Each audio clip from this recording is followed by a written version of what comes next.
Welcome back to Counting to Five, a podcast about the United States Supreme Court. I'm Mike, your host. This is our weekly YouTube live stream being broadcast live Thursday, March 1st, 2018 at 9 p.m. Eastern Time. And this live stream will also be posted as an episode of the Counting to Five audio podcast. If you're watching live, please feel free to ask questions in the YouTube live chat at any time, and I'll try to monitor that and periodically answer questions as they come up. And this in this weekly live stream, in our weekly live streams, we try to keep up to date with all the latest news at the Supreme Court, everything that the court has been up to in the past week. And this has been another busy week, so there's a lot to cover today. The main things I'm going to cover today, there's an update on one of the death penalty stay applications that I discussed in last week's live stream. There's some new orders came down from the court, including grants of 3 new cases. Those are new cases that'll be on the docket for next term. And finally, 3 new opinions in argued cases that came out on Tuesday this week. So we'll be touching on all those things. First, a quick word about the second week of February oral arguments. So this week, earlier this week, from Monday through Wednesday, the court heard 5 cases. These cases, I previewed all of these cases in last week's live stream. I'm not going to spend much time on them today.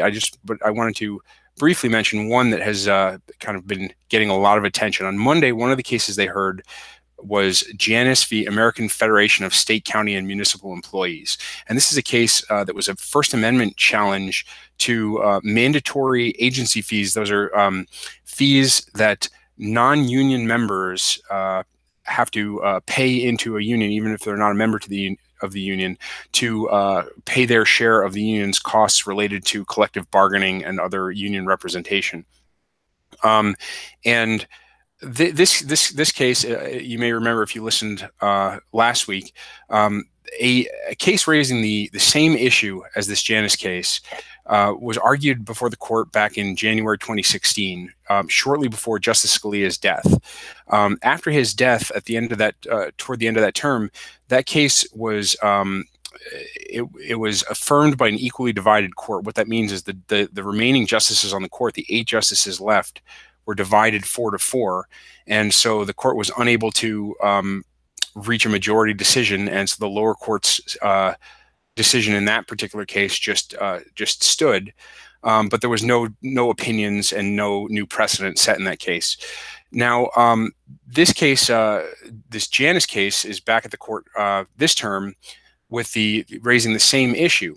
Now, aside from the replacement of Justice Scalia with Justice Gorsuch, there hasn't been any other changes to the court's membership. So presumably the other justices on the court are still divided 4-4, meaning that Justice Gorsuch will be the deciding vote in this case, and where he comes down will determine which side wins. So everyone had people that were watching this case were kind of keenly interested in what Justice Gorsuch might say at the oral argument, whether his questions at oral argument would give some indication of where he was likely to come down in this case. However, Justice Gorsuch asked no questions at oral argument. He was silent during the argument for this particular case, leaving this as still no more information than we had before oral argument. This isn't completely unheard of for Gorsuch. He's very active at some arguments, and others less active, and occasionally doesn't ask anything. That's not unusual for other justices either. But this was a big disappointment for everyone who was waiting to hear Gorsuch's reaction. So that's just an interesting little tidbit about the Janus case. So moving on to other new developments for this week. During last week's live stream, we discussed there were 3 executions scheduled, all of which had stay applications filed before the court. Now, one of those 3, at the time of the broadcast of last week's live stream, was still up in the air. And this was Doyle Ham, who was the death row prisoner out of Alabama, who was scheduled to be executed a week ago on Thursday, and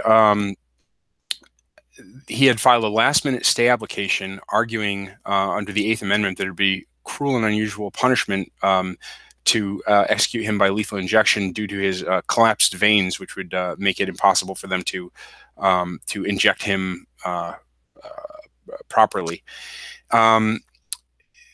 What had happened last week, as of the time that I recorded, Justice Thomas, who is the circuit justice responsible for that region of the country, had issued a temporary stay.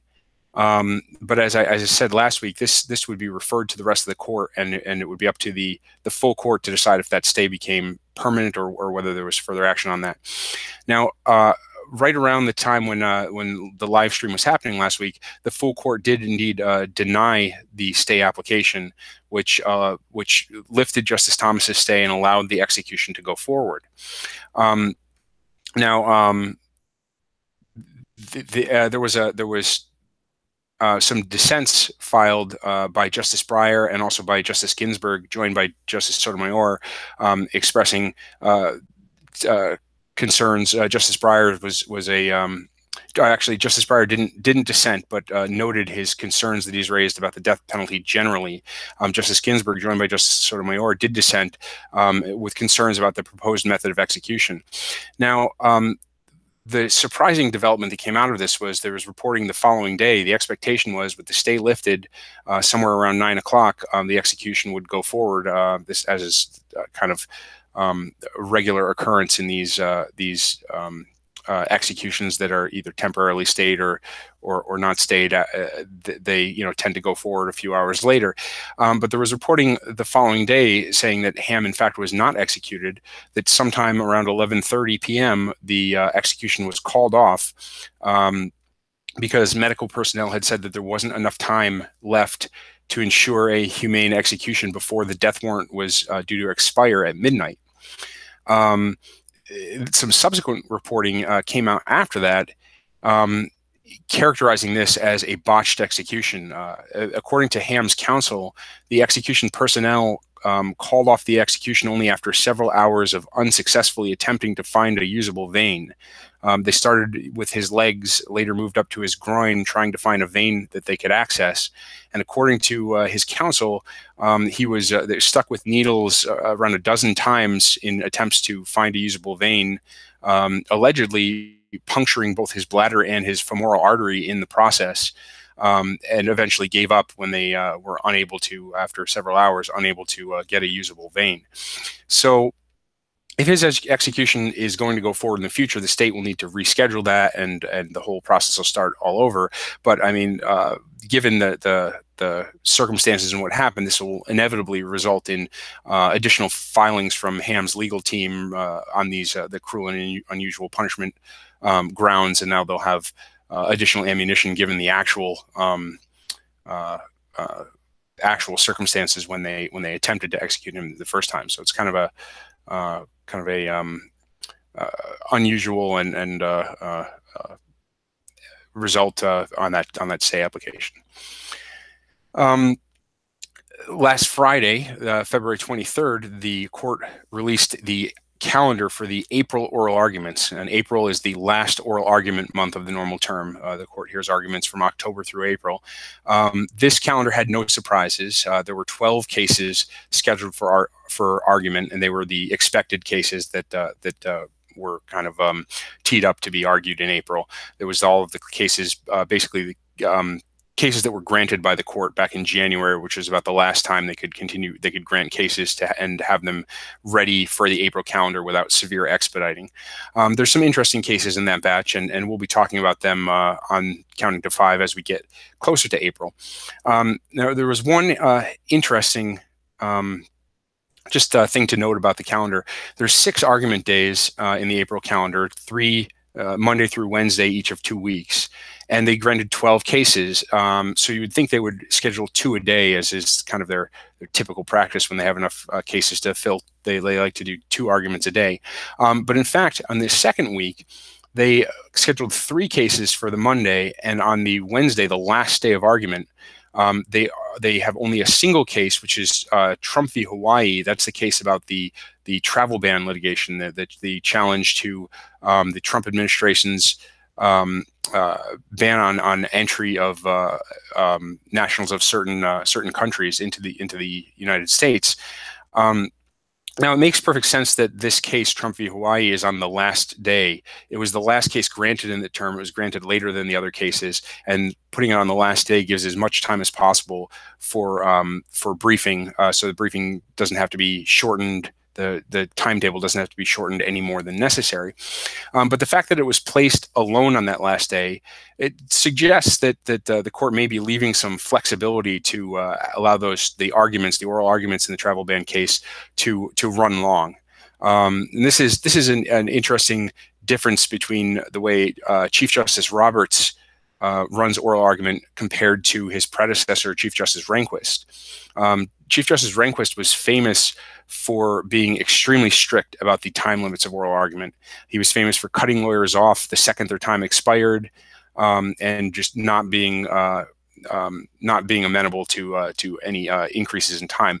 Justice Roberts is a bit more flexible. He will occasionally allow attorneys, he'll allow them to kind of finish their thought or finish the point that they were making as the time runs out.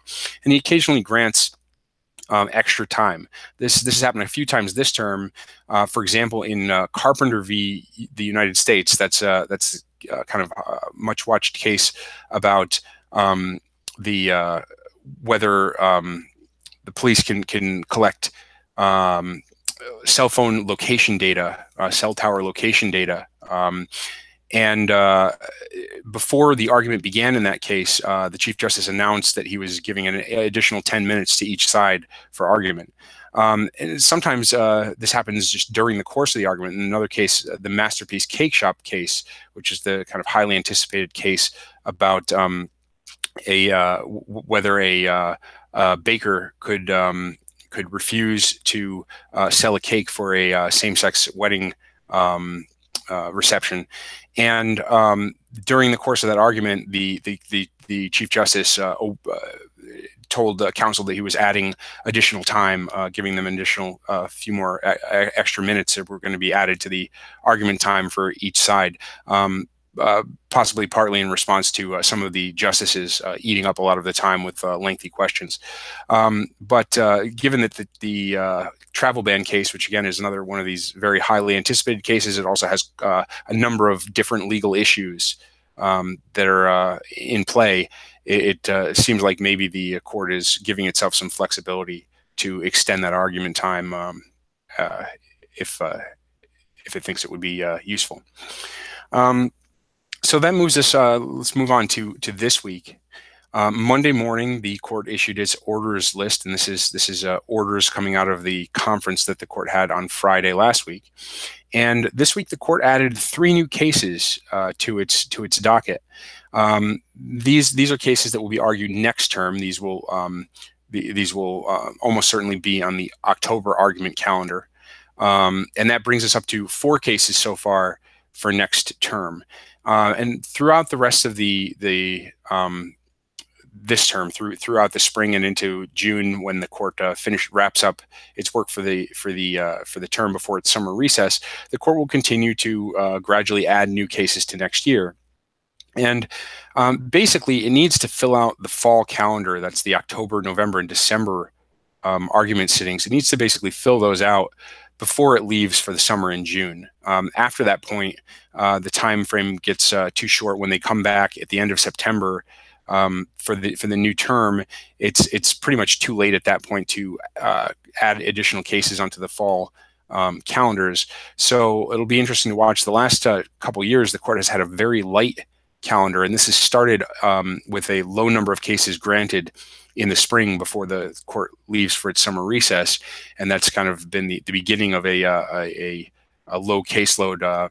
So it'll be interesting to see how the court does this year in adding cases to its docket before it leaves. And again, they've only got 4 so far. Ideally, they would want at least something like 34 cases by the time they leave in June, which would let them fully fill their October, November, and December calendar. And of course, they could always grant more than that, and that would get them ahead for filling up the January calendar. But it remains to be seen how many cases will actually be added over the next several months. So again, 3 new cases. And so I'll briefly touch on each of these 3 cases, kind of what they're about and what the issues are. The first of the 3 is a case called New Prime Inc. v. Oliveira. Now, this is a case about the Federal Arbitration Act.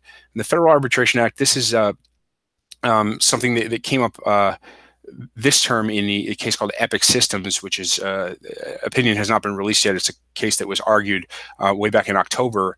That's about that particular case. The one that was argued this term is about the enforceability of arbitration provisions in employment contracts under the National Labor Relations Act. But the case that's been granted for next year is on a different but kind of unusual and interesting issue. The Federal Arbitration Act, the basic idea of it is it makes arbitration agreements. So that's an agreement in some contract that disputes related to the contract will be arbitrated, will go to an independent arbitrator instead of the regular courts. The Federal Arbitration Act makes those types of arbitration agreements enforceable in court. So if you have an agreement with an arbitration clause and one of the parties tries to sue over the issues in that agreement, the other party can go to the court, say this, basically tell the court this agreement had an arbitration provision, and the court will basically kick the case out of court and force the parties to go to arbitration instead. One issue that arises sometimes is questions over whether the particular dispute can be arbitrated in the first place, whether this is the type of dispute that is subject to arbitration under a particular agreement. Now, what is very common in these arbitration agreements is a clause that's known as a delegation clause, which says that if there are any disputes over whether particular issues are supposed to go to arbitration under the contract, that question itself of whether particular things are arbitrable goes to an arbitrator in the first instance to decide. Now, those delegation clauses are also fully enforceable, and there's been a number of cases have gone up to the Supreme Court on these delegation clauses. So, if one party seeks to go to court under an agreement with an arbitration provision, and the other party says this needs to go to arbitration, and the party that brought it to court says, well, we dispute whether this is even covered by the arbitration clause, that question of whether the particular dispute is covered by the arbitration clause often, due to these delegation clauses, must go to an arbitrator. Now, here's the issue. The Federal Arbitration Act has a specific exception, and that exception, here's the relevant part. It reads, "Nothing herein contained shall apply to contracts of employment of seamen, railroad employees, or any other class of workers engaged in foreign or interstate commerce." So that carves out this exception for certain types of workers engaged in interstate commerce where the Federal Arbitration Act just doesn't apply. So here's the facts of this case. One of the parties is named Dominic Oliveira. He was a truck driver who had entered into an independent contractor agreement with New Prime Inc., which was an interstate trucking company. This independent contractor agreement, it had an arbitration provision with a delegation clause, and it was fairly typical. It said, any disputes arising out of or relating to the relationship created by the agreement, and any disputes as to the rights and obligations of the parties, this is the delegation clause part, including the arbitrability of disputes between the parties, shall be fully resolved by arbitration.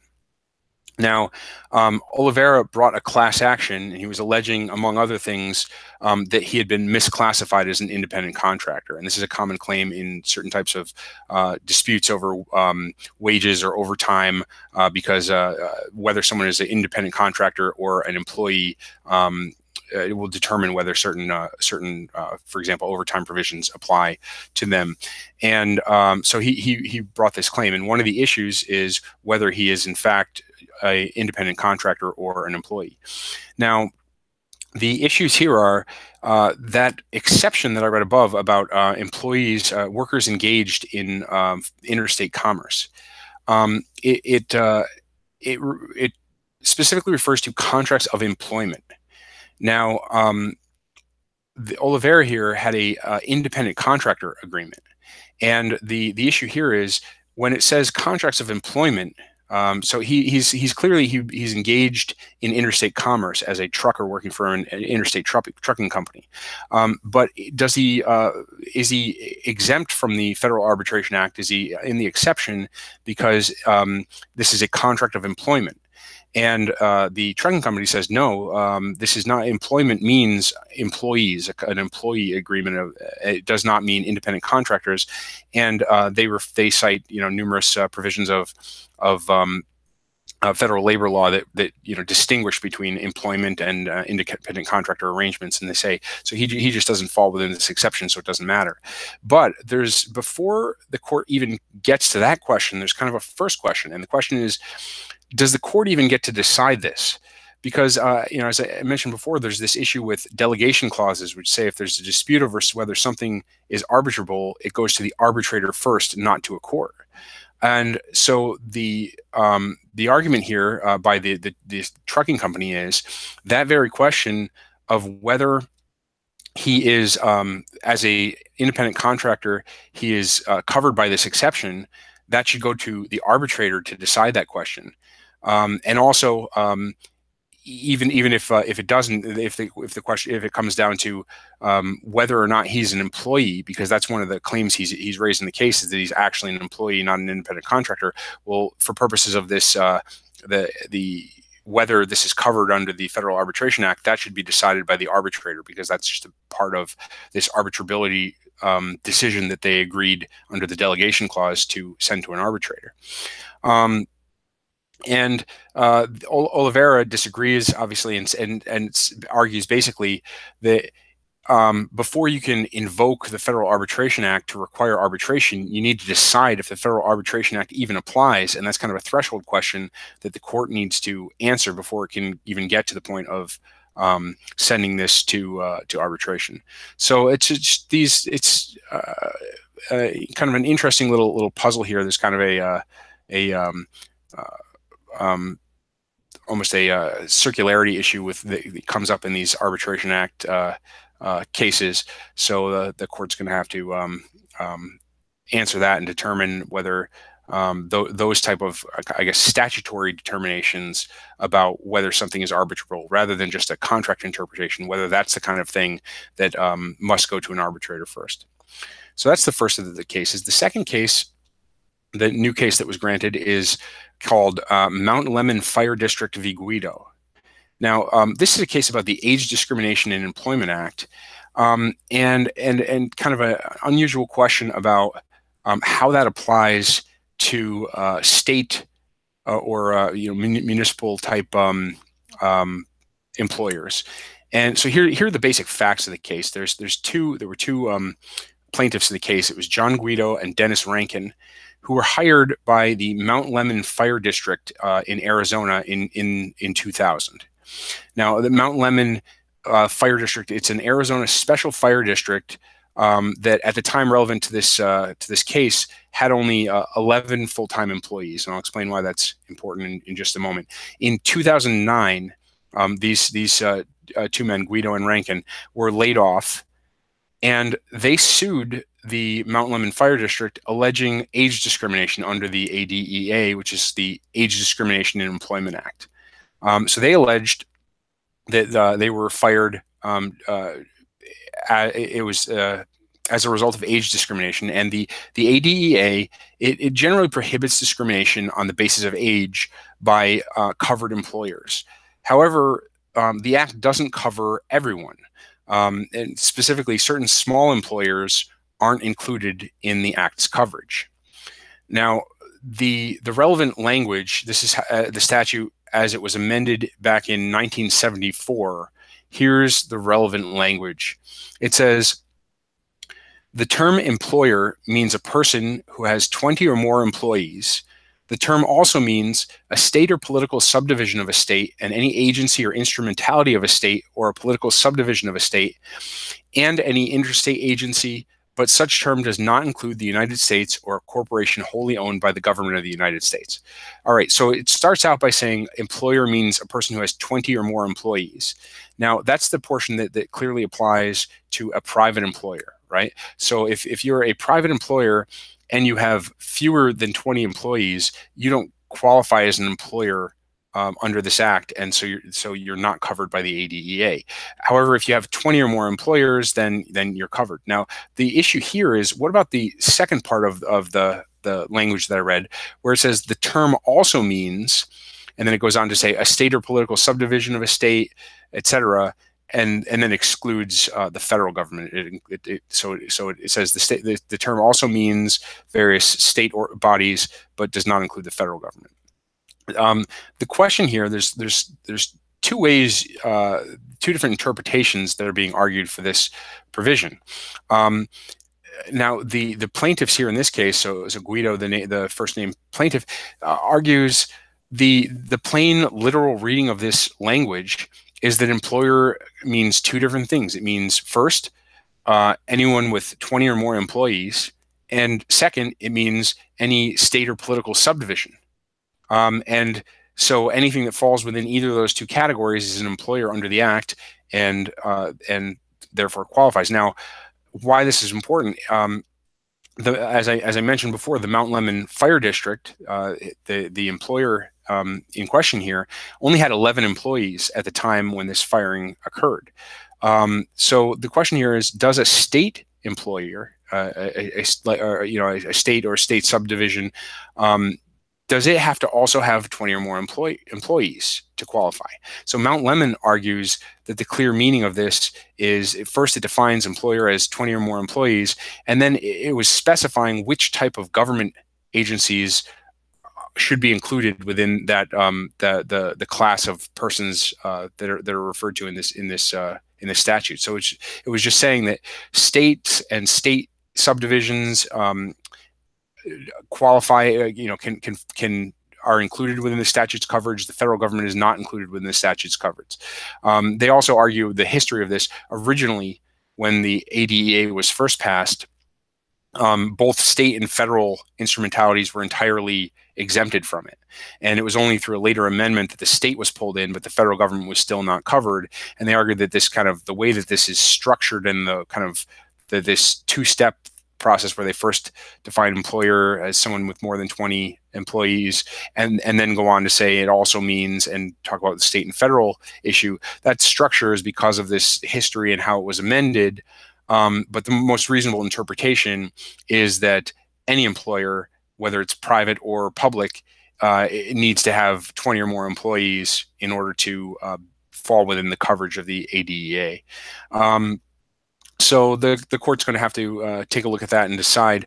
It seems like the more literal on its face interpretation gives some weight to the plaintiff's argument, but it's not clear that that's necessarily what was intended by this provision. So that's that case. Now, the third new case that was added for next term is one that we've discussed before a while back on this live stream, and it's a case called Madison v. Alabama.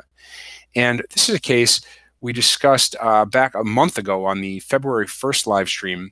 And on that episode, we were talking about this in the context of a death penalty stay. But now there's been further developments in the case. And this is the case of Vernon Madison, who was convicted back in 1985 of the murder of a police officer. And the issue and the claim that he raised in his application for a stay to stay his execution — he was due to be executed a month ago — his counsel argued basically that he is severely brain damaged due to multiple strokes that he's suffered since the time he's been in prison. And as a result of that, he no longer has any memory of the murder that he was convicted for. And the argument is that it amounts to cruel and unusual punishment in violation of the Eighth Amendment to execute someone who's unable to remember the crime for which he's being punished. He had been scheduled to be executed. It was on January 25th was when he was scheduled to be executed. There was a last-minute Supreme Court stay, and that stay was pending a decision on his cert petition. So his execution was stayed to give the court time to decide whether they wanted to hear the case. And now they have, in fact, decided to hear that case. So his case will be up again, most likely argued in the October argument session. So at the very least, he has gotten a reprieve of some months until the court has time to fully hear and decide his case. So we'll see. We'll see where that goes, and whether the court, whether that's an opportunity for the court to flesh out its cruel and unusual punishment case law. One more interesting note, it's something that I've mentioned in previous episodes, is the case. It was Department of Homeland Security v. Regents of University of California, and this is a case about the President Obama's DACA program. That's the Deferred Action for Childhood Arrivals immigration program, also commonly referred to as the Dreamers. This litigation, it started when the Trump administration rescinded the Obama administration's DACA program and ordered the program to be winded down. This was challenged in court, and a district court ordered the administration to keep the DACA program in place. Basically said that the way in which the Trump administration had attempted to rescind this program was unconstitutional, or was in violation of the law, and they ordered the administration to keep the program in place. There was later another district court that came to the same conclusion, issued its own similar order. Now, after this happened, the Department of Homeland Security, the Trump administration, they went to the Supreme Court seeking something known as cert before judgment. And this is a pretty rare procedure where a party who has not yet been to the Court of Appeals asks the court to take the case immediately and kind of leapfrog the Court of Appeals. And so generally the argument is that something very timely, they need an expedient answer and can't afford to wait for the Court of Appeals to answer it. So they asked the court to take the case immediately. Now, when this happened, it's very rare. It's rarely sought, and it's very rarely granted. It's a very unusual procedure. However, the court ordered expedited briefing on this cert petition that would have allowed the court to consider it at the court's February 16th conference. So that's Friday of a few weeks ago. And theoretically, that would have allowed the court, if it had wanted to grant that case and kind of somehow fit it onto the calendar for this term, squeeze it in at the end of the term, either by having very expedited briefing and put it on the April calendar, or maybe have a special session later in the term. So there was an expectation when the court ordered that expedited briefing and had this teed up to be considered at their February 16th private conference, that either later that evening on February 16th or in the orders list on the following Monday, the 19th, we would likely see an order from the court on whether they intended to take this case. But nothing happened. So there was a lot of speculation about whether something was happening internally at the court, whether someone was writing a dissent or something on their decision. But then in this past Monday's orders list on the 26th, the cert before judgment, it was denied. So the court has just decided not to take the case. There's no opinion or any explanation, but apparently the court did not feel it was pressing enough that they needed to go around the usual process and take this case early. Their order just has a simple line. It denies the petition, and then has the line, "It is assumed that the Court of Appeals will proceed expeditiously to decide this case." And that language is language that that exact language they've used before in previous denied petitions for cert before judgment. So what will happen from here on out in the DACA cases is they will proceed as normal through the Court of Appeals. But this is something that's there's at least a good chance that eventually, once this has a chance to work through the Court of Appeals, and the Court of Appeals has its say and issues opinions in this may again end up before the Supreme Court, but that won't be at least until next term sometime. A couple other there was one more order that came out on Monday this week that's worth mentioning quickly. It was two cases actually raising the same issue. One case was called Middleton v. Florida, and the other is named Tundador v. Florida. And these were a pair of capital punishment cases, and both the petitions in each of these cases were denied by the court. So they're among the many petitions that did not get selected by the court. And these involve a particular scheme in Florida of capital sentencing, where in Florida, the sentencing scheme that was in place until 2016 was that when a capital case got to when someone had been convicted of a capital crime and it got to the sentencing phase, the jury in Florida was tasked with providing a advisory sentence to the court. So they would recommend to the court whether the court should sentence the convicted defendant to a death sentence or life in prison. However, the final decision was made by the judge, not the jury. So the judge would take into consideration the jury's recommendation, but the judge was not bound by that and made the final sentencing decision.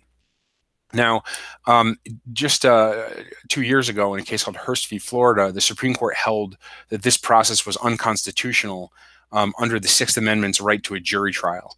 That the particular determination that the jury was making was the defendant had a right to have a jury make this determination rather than the court. Now that brings us to these two cases.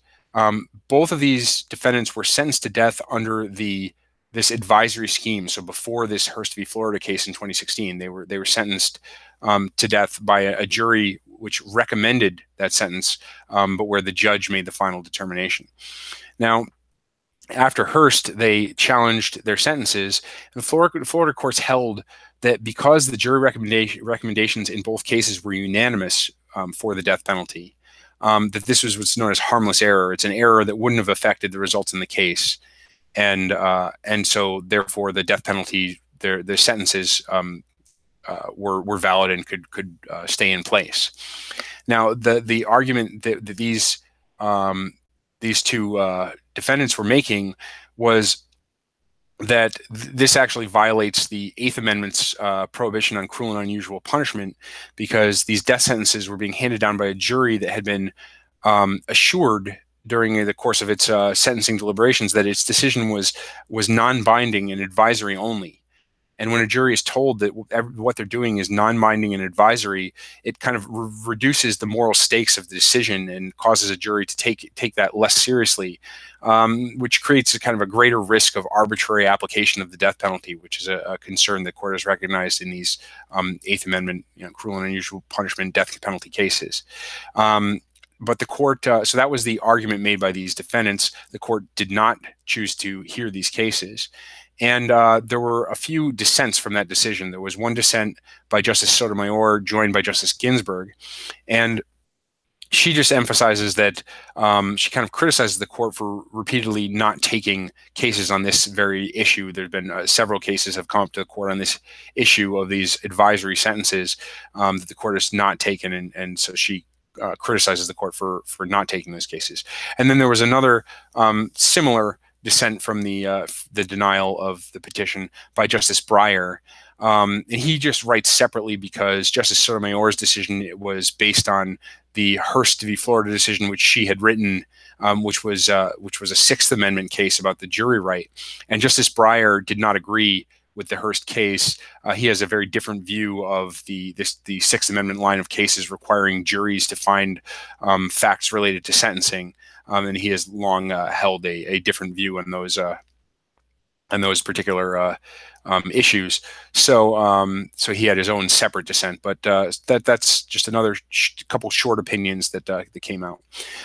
Before I get on to the new opinions issued this week, one last kind of order that came out earlier this week. It wasn't in the main orders list, but it came out later on Monday, the 26th, in a case called the International Refugee Assistance Project v. Trump. Now, this case is another case about the travel ban litigation. So I mentioned that the court is already hearing Trump v. Hawaii in April this term. That's a case that came out of the Ninth Circuit. And the Ninth Circuit's decision was basically was a decision on statutory grounds. They were arguing that the president did not have statutory authority to issue the travel ban. Now, this other case, International Refugee Assistance Project, or IRAP for short, v. Trump, this is a case out of the Fourth Circuit. And the Fourth Circuit, unlike the Ninth Circuit, squarely answered a different claim that was made, which is a constitutional claim saying that the president's travel ban violates the Establishment Clause of the Constitution, basically by allegedly discriminating against Muslims. Now, this case, the Fourth Circuit's decision hadn't yet been issued at a time when the court granted the the Trump v. Hawaii case. However, at the time when the court granted the Ninth Circuit Trump v. Hawaii case, the court added the issue about the Establishment Clause to the issues that would be briefed and discussed in the Hawaii case in order to be able to kind of decide all the issues in one go, even though the Ninth Circuit's decision had not been about the Establishment Clause. The court wanted to kind of get all these issues out of the way, so it added that. Well, just a couple weeks ago, on February 15th, the Fourth Circuit decided its case, the IRAP case, against the Trump administration, and including on this Establishment Clause grounds. And so now this International Refugee Assistance Project, they have petitioned the court to take the case, even though they won below. They argued that the court's order below should have been even broader than it was. Should have been even broader in the way that it prevents the Trump administration from implementing the travel ban. They also asked for expedited briefing to allow this case to be consolidated with the Hawaii case. Basically, it seems like they want to get in on this Supreme Court litigation, and if the case isn't expedited and heard along with Hawaii this year, then by the time it comes around next year, the Hawaii case will already have been decided, and it would probably be that would resolve this other case too. So they asked the court to expedite this so it can be consolidated with the Hawaii case.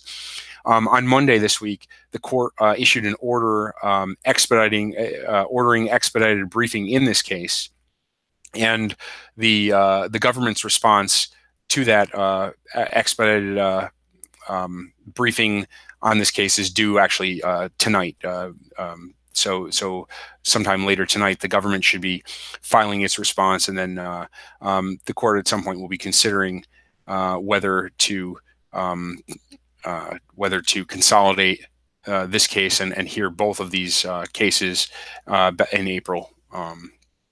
When it's planning to already hear the Trump v. Hawaii case. So that's it for kind of interesting new orders this week. So I'm going to move on to the opinions and just briefly go through. There's 3 new opinions in argued cases this week. Now that brings us up to a total of 11 opinions in argued cases so far for the term. But there's another 53 opinions expected by the end of June between the cases that have already been argued and the cases that are scheduled for argument in March and April.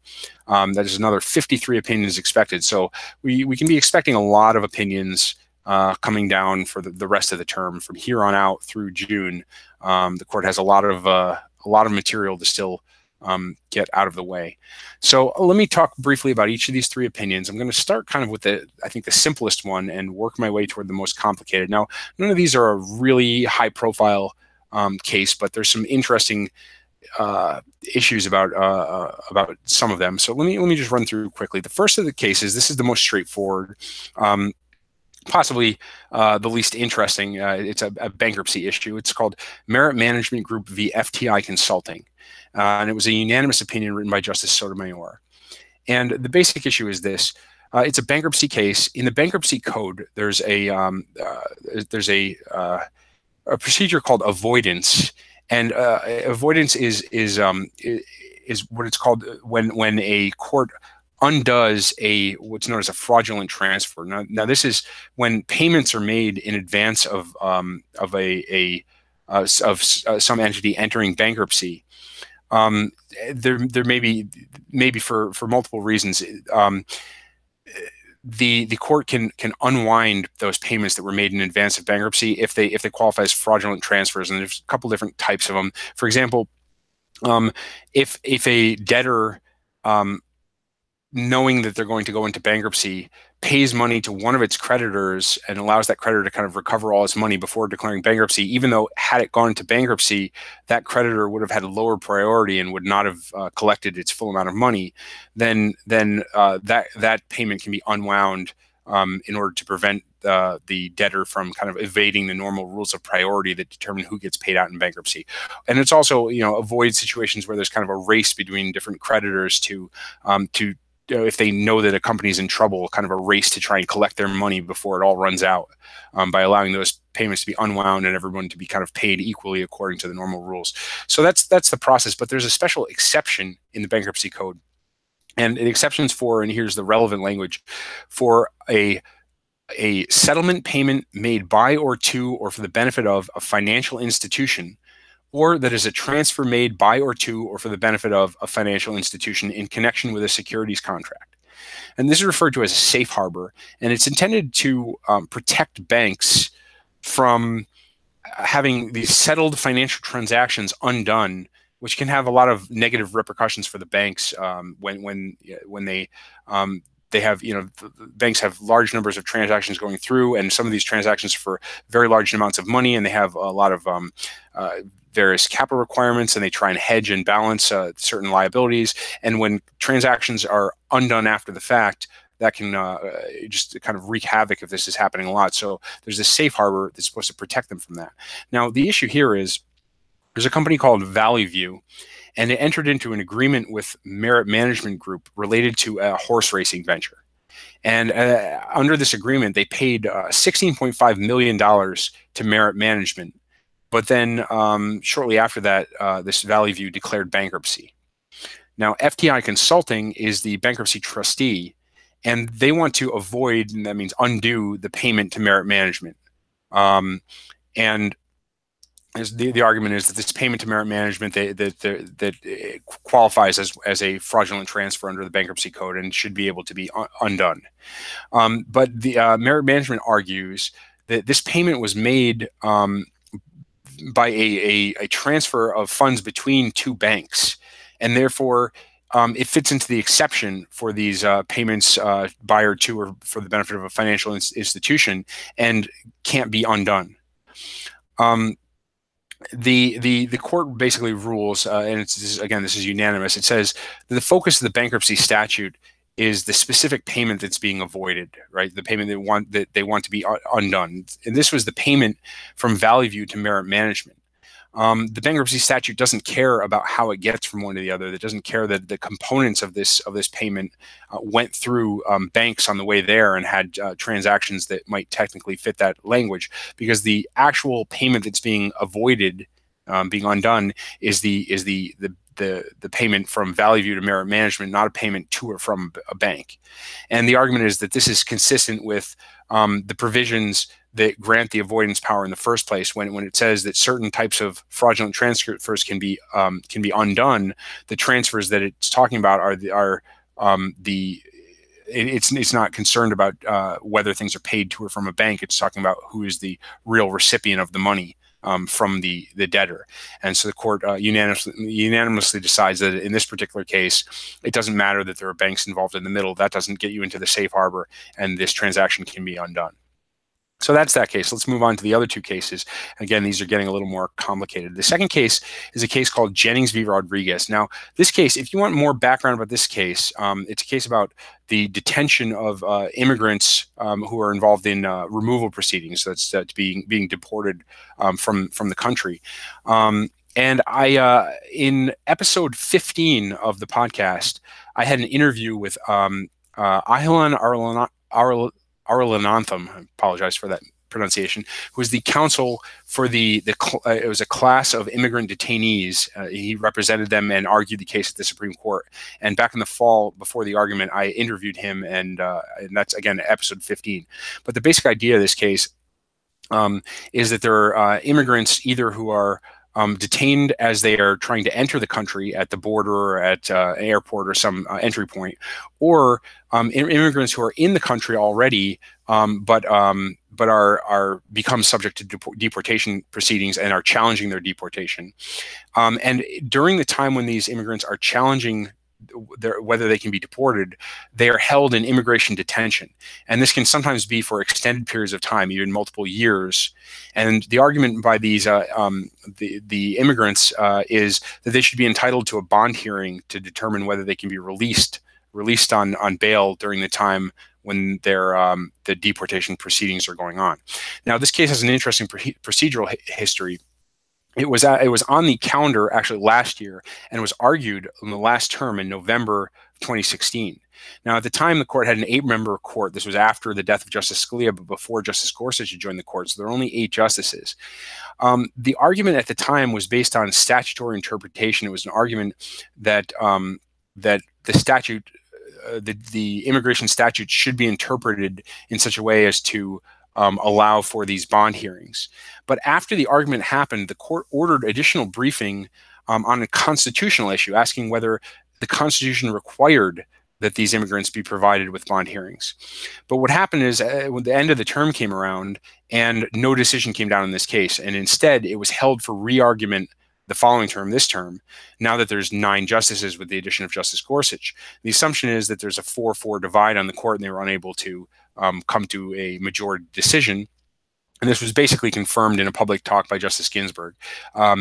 So the expectation again here was that Justice Gorsuch would cast the deciding vote. However, there was another very unusual development in this case, which was this past November, 2 months after this case was re-argued, I'm sorry, a month after the case was re-argued, Justice Kagan announced that she was that she had to be recused from the case. Now, apparently, back when she was the Solicitor General, the United States Solicitor General, before she became a member of the Supreme Court, she had approved a filing in an earlier phase of this case, which means that she was already involved on one side of this case in litigation, and so she has to recuse herself. And so this was kind of an embarrassing occurrence. It kind of the court has been under some criticism for not having adequate procedures to check for these kind of conflicts, and this kind of gave some additional weight to those criticisms. And it also it's the situation, given the 4-4 divide and the re-argument of this case. If Justice Kagan had recused immediately back when this case was granted, if she had realized the conflict and recused immediately, it could have been decided by a 4-3 decision and wouldn't have needed any re-argument in the first place. But now it was up against another 8-member court. Now, it didn't matter because it was decided this time along by a vote of 5-3. And I'm just going to really quickly run through the decision. So now the immigrants lost their challenge here. And the basic idea, there was a majority opinion, and it was written by Justice Alito, but there was kind of a unusual breakdown. Justice Alito was joined entirely by Chief Justice Roberts and Justice Kennedy, and was joined in part by Justices Thomas and Gorsuch. And the situation is Justice Alito basically says that the reasoning that the lower court used in this case, and the reasoning that was being argued, was something known as the canon of constitutional avoidance. And this is a rule that says if there are multiple ways to interpret a statute, and one way of interpreting it raises serious constitutional concerns, but there's another interpretation that avoids those concerns, then the court should choose the interpretation that doesn't raise these serious constitutional issues. Now, that doesn't require the court to find that the Constitution would actually necessarily be violated by the disfavored interpretation, only that raised serious constitutional issues, and allows the court to avoid having to decide the difficult constitutional question. But Justice Alito argues that the key important thing for this rule, or this constitutional avoidance rule, is that the statute must be fairly susceptible to the other interpretation. And the argument here is that the statute here mandates detention without any time limit. The other interpretations raised are described as implausible. And so he goes through each of the detention provisions that are at issue. And given that there's no indication of discretion or specific time limits, he argues that this canon just can't apply here. Now, interestingly, even though the court had ordered additional briefing on the constitutional issues, whether a bond hearing would be constitutionally required, the court doesn't answer that question.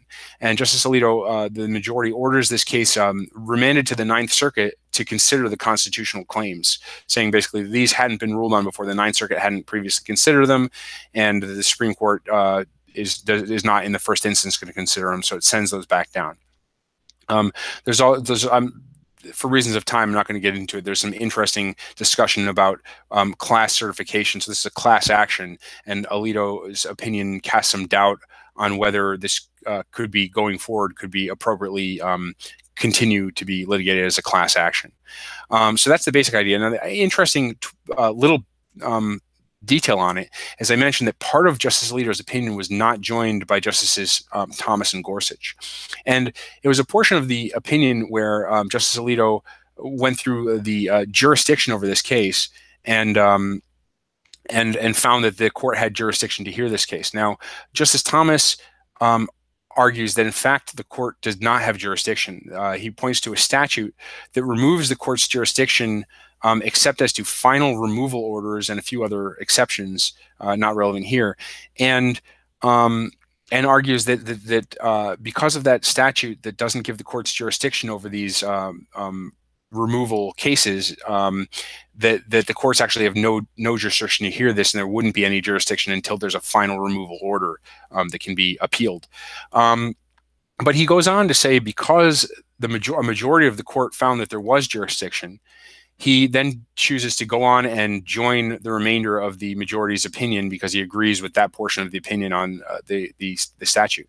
Now, this is kind of unusual in the Supreme Court. Usually, when a justice finds there's no jurisdiction, they stop there and don't answer any additional questions. And there's kind of a big academic literature about this. It's referred to as the difference between issue voting and outcome voting. And issue voting would be the idea that when there's multiple different issues in a case, the justices would kind of vote and decide on an issue-by-issue basis each of the issues. So you decide whether or not there's jurisdiction. If the court finds there's jurisdiction, you move on and decide the merits. But in fact, the court does not usually do that. In most cases, the court engages in what's known as outcome voting. And basically, each justice decides just based on the outcome of the case, which party wins or loses, even if the reasoning may be very different from other justices. They don't necessarily go on and consider each separate issue in the case. But here, because again, I mentioned a majority of the court finds jurisdiction. You only have a majority of the court finding jurisdiction if you combine the three members of the Justice Alito's opinion who signed on to the whole thing and the dissenters who found jurisdiction but ruled the other way. So this is an example of the rare example of the court's decision being based on this issue-based voting rather than pure outcome voting. So it's unusual in that particular respect. And Justice Breyer issued a dissent joined by Justices Ginsburg and Sotomayor, where he argued that he relied on this constitutional avoidance idea. He argued that a complete denial of bail would likely be unconstitutional, and therefore it should be a interpretation that denies bail should be avoided if possible. And then he steps through goes through each of the immigration detention provisions that are at issue and kind of parses the statutes and points out where he believes there's ambiguity that would allow for a interpretation that would allow for bond hearings. He also addresses the issue that Justice Alito addressed about whether this was could be maintained as a class action after it goes back down on these constitutional issues, and he argues that it could be, and so that issue, I think the class action issue, it's still open for the lower court to decide either way. So even though the majority has rejected Justice Breyer's statutory arguments, the lower court could potentially agree with Justice Breyer and keep this alive as a class action below. So it'll remain to be seen what happens with that when it goes back down to the lower court. So one last case, and I'll try and run through this as quickly as possible. The last opinion is called Patrick v. Zinke. This is kind of a very complicated case. I'm not going to go into a ton of detail on this because it's quite complicated, but it's a separation of powers case about the legislature and the judicial branch. And to what extent the legislature can kind of intrude on the court's function. And this case had no majority opinion. The justices divided 3 different ways. And so here's the basic facts. There was a Indian tribe located in Michigan. It's the Matchabe-Nashawish Band of Potawatomi Indians. They were not formally recognized as they were not a recognized Indian tribe by the Department of the Interior until 1999.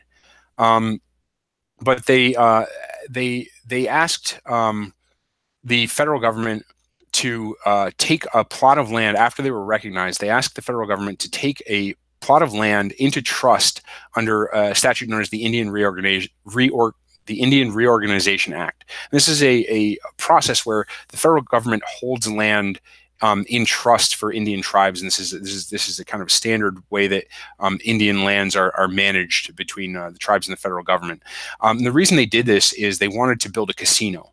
And there's another statute known as the Indian Gaming Regulatory Act, and this is the reason why Indian tribes are able to have casinos in various places throughout the country. It's under this federal act. And what happened is, after this was done and this land was taken into trust by the Department of the Interior, a man named David Patrick sued. He was a neighbor to this parcel of land, and he sued, and he wanted to basically block this casino from happening. And he argued that the Indian Reorganization Act, it only applied to tribes that were recognized tribes at the time when that act was passed, which was way back in 1934. And this tribe was not clearly not recognized at that time. Now, there was previous litigation over this. The government tried to have the case dismissed for complicated reasons. It went all the way up to the Supreme Court back in 2012, but Patrick won, and he was allowed to go forward with his lawsuit. And what happened after that was Congress passed a new statute known as the Gun Lake Act. And this act, it had a very simple purpose. It ratified the Secretary of the Interior's taking the land into trust. Now, so there was a concern that that was not legal under the Indian Reorganization Act. So this new act says what the Secretary of the Interior did, Congress is ratifying and confirming that this land can be taken into trust. But here's where the issue is. A second part of this act, and this is what's known as Section 2B, it said that any legal action related to this land, the land in question here, shall not be filed or maintained in a federal court and shall be promptly dismissed. So it's saying that basically you can't bring a legal action about the land under here at issue here. Now, the question in this case is, when is Congress unconstitutionally encroaching on the role of the judiciary? And the basic line, and this is something that's been said in previous cases, is Congress is not allowed to dictate the result of a pending case. So the example that's said is, if there's a case called Smith v. Jones, Congress can't come in and say, in the pending case of Smith v. Jones, Smith wins. Congress can, however, retroactively change the operative law. Congress can come back and change the law that's in effect and make that change retroactive so that a pending case will be decided under a new set of laws. And this can happen even if that's going to change the outcome of these pending cases. So the question here is, how do you draw the line between when Congress is just changing the operative law and when Congress is dictating the result of a pending case? And so, as I mentioned, this resulted in a 3-way split. It ends up being 6-3 on the result, but it's kind of more complicated when you break it down. First, there was a plurality opinion, so that's about a 4-justice opinion. This was written by Justice Thomas, but joined by Breyer, Alito, and Kagan. And you can see right here that this obviously did not break along any kind of stereotypical left-right ideological grounds. You have kind of justices who are usually not particularly close to each other ideologically joining the same opinion. And these 4 justices found that this was legitimate because they characterized Section 2B as a jurisdiction stripping statute. So it's Congress has control over the jurisdiction of the federal courts, what kind of cases the courts are allowed to hear, and it's allowed to remove that jurisdiction. And they argue that that's what they're doing here, that the Congress has just stripped the jurisdiction from these courts, and it's not dictating the result of the case. It's just saying the courts no longer have jurisdiction to hear this case. So that's the basic reasoning there for the 4 justices. Now, Justice Breyer, who was one of the 4 justices joining that, he issued a separate concurrence also. And he argues in his concurrence, he says kind of that the first part of this Gun Lake Act, which basically ratified the taking of the land into trust, that hasn't been challenged here. And the jurisdiction stripping is just kind of achieving the same result. It's kind of promoting efficiency by saying, look, the ratification makes this legal now, so let's not waste everyone's time and let's get these cases out of the court. So he kind of argues that's just a legitimate means of taking away jurisdiction to more efficiently effectuate the purposes of the statute. And he distinguishes it from, for example, if Congress was manipulating jurisdiction to try and achieve a result that it couldn't legally achieve directly. Now here it could achieve that directly, but it just is taking away jurisdiction also. Now, there's a concurrence by Justice Ginsburg and joined by Justice Sotomayor. And this it comes to the same conclusion that the case can be dismissed, but on different grounds. Here, it argues that this provision saying that these cases can't be brought and should be dismissed are legal because what they are is a reversal of the waiver of sovereign immunity. Now, what this means is there's a concept called sovereign immunity, which says the United States normally cannot be sued in court unless the United States specifically consents to that. So Congress can pass a statute that says you're allowed to sue the United States or agencies of the United States for certain things, for certain causes of action. They can set particular terms of how someone can sue. But unless Congress has specifically done that, the United States is immune from any kind of suit. Now, there's a major statute called the Administrative Procedure Act. It's a major federal statute that governs a lot of things about how federal agencies work, including how legal challenges to federal agency actions are supposed to work. And the APA, this Administrative Procedure Act, it waives sovereign immunity for certain actions brought against agencies, so challenges to agencies. So what Justice Ginsburg says here is what's happening here when it says these cases shall not be filed or maintained in a federal court and shall be promptly dismissed is basically undoing that waiver of sovereign immunity with respect to this specific issue, this specific plot of land here. And so they're saying, well, the United States can always withdraw sovereign immunity at any time, and given that they have that power, then that answers this. That gives them the right to do this. And again, that was joined by Justice Sotomayor. So there you have 6 justices between those 2 opinions deciding that this provision is okay, but for somewhat different reasons. Now, the dissent is by Justice Roberts, joined by Justices Kennedy and Gorsuch. And his dissent, it goes through a kind of a long recap of history, the history of the importance of judicial independence in the United States. And it goes back to the issue of, the hypothetical case where there's a pending case of Smith v. Jones, and Congress says, in that pending case, Smith wins. And Chief Justice Roberts says, basically, that's this case, that Congress was dictating the result of a single pending action. There was only one single case pending. The statute of limitations had passed. This was the only case that was involved here, and Congress just wanted this one case to go away. So they were dictating the results of a single specific case. He argues that other precedents that the court relied on, they've all left certain legal determinations for the case to make.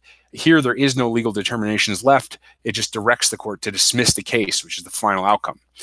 And it goes on to address the arguments of the plurality and the concurrence. It says, this case, according to Chief Justice Roberts, Section 2B is not jurisdiction stripping because it's not phrased in jurisdictional language. And also he goes on to say, even if it were, the broad power to control jurisdiction doesn't allow a court to invade the judicial function by dictating a particular case. So even if this was phrased in jurisdictional language and was Congress trying to strip jurisdiction, they can't do it in this particular way because they're using jurisdiction stripping as a way of dictating the result of a particular case. He says if Congress is going to be actually changing the operative law, it has to have some degree of generality, not just changing the result in one specific case for one specific party. He argues that under the plurality's decision, there's really no limits left on Congress's ability to dictate results in cases. He also responds to Justice Ginsburg on the sovereign immunity point and points out that Section 2B doesn't refer to immunity in any way and says there's no basis for treating it as restoring sovereign immunity when the APA explicitly waived sovereign immunity, and this doesn't speak about sovereign immunity at all, so he rejects that. And then he responds to Justice Breyer also, saying that basically disagreeing with Justice Breyer's point that Section 2B is just kind of effectuating the change, the ratification of the taking of the land into trust. And he says that basically what Section 2B is doing is short-circuiting the judicial effect of the other section. That normally a court would be in a position of applying that ratification and saying what the legal result of that is, but here that's being short-circuited by Congress, and Congress can't remove the step of having the judiciary actually apply the law to a particular case. So that's the argument. Now here's what makes this kind of a little odd and a little more interesting. Justice Sotomayor has her own concurrence. Now she had joined Justice Ginsburg's agreement. But she concurs, so she joined that saying that this should be read as restoring sovereign immunity.